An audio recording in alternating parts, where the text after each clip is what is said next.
आज मैं आपको एक ऐसे आचार्य की कहानी सुनाने जा रहा हूं जिसकी कूटनीति ने इतिहास की धारा मोड़ दी। एक ऐसा आचार्य जिसने अपने शिष्य को साधारण लड़के से उठाकर सम्राट बना दिया और जिसकी मृत्यु 2300 साल बाद भी एक गहरा रहस्य बनी हुई है।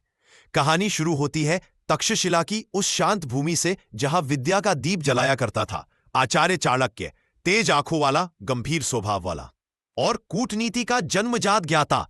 यही था आचार्य चाणक्य। व्यक्तित्व। उस समय मगध की सत्ता नंद वंश के हाथों में थी और जनता अत्याचार से त्रस्त थी। चाणक्य ने मन ही मन निश्चय किया कि अन्याय का अंत करना ही उनका धर्म है, लेकिन इसके लिए उन्हें चाहिए था एक ऐसा शिष्य जो सिर्फ तेज नहीं बल्कि साहसी भी हो।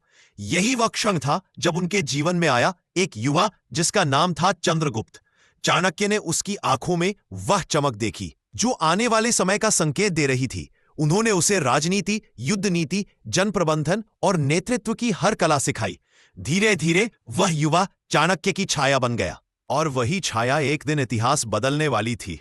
चाणक्य की बुद्धि और चंद्रगुप्त का साहस दोनों एक साथ आए और नंद साम्राज्य की नींव हिलने लगी। हर रणनीति में चाणक्य की दूरदर्शिता थी और हर युद्ध में चंद्रगुप्त की वीरता। समय बीता और वह क्षण आया जब चंद्रगुप्त मौर्य मगध के सिंहासन पर बैठा।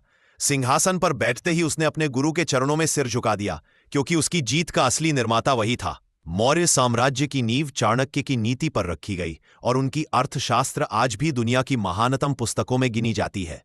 लेकिन कहानी का सबसे बड़ा रहस्य यही से शुरू होता है। आचार्य चाणक्य की मृत्यु कैसे हुई, इस पर इतिहास आज भी मौन है। कुछ कहते हैं उन्हें साजिश के तहत जला दिया गया, कुछ कहते हैं उन्होंने स्वयं उपवास कर देह त्याग दी, कुछ कहते हैं वे हिमालय में ऋषि बनकर चले गए और फिर कभी वापस नहीं लौटे। सच्चाई क्या है कोई नहीं जानता। इतना जरूर पता है कि जिस दिन चाणक्य गए, इतिहास ने अपना सबसे बुद्धिमान रणनीतिकार खो दिया। उनके जाने के बाद भी उनकी नीतियां, उनकी शिक्षा और उनका दृष्टिकोण आज भी उतना ही जीवित है। यह कहानी हमें सिखाती है कि गुरु और शिष्य का संगम पर्वतों को भी हिला सकता है। और यही कारण है कि चाणक्य और चंद्रगुप्त का नाम आज भी इतिहास में स्वर्णाक्षरों में लिखा है। रहस्य आज भी बाकी है, पर विरासत अमर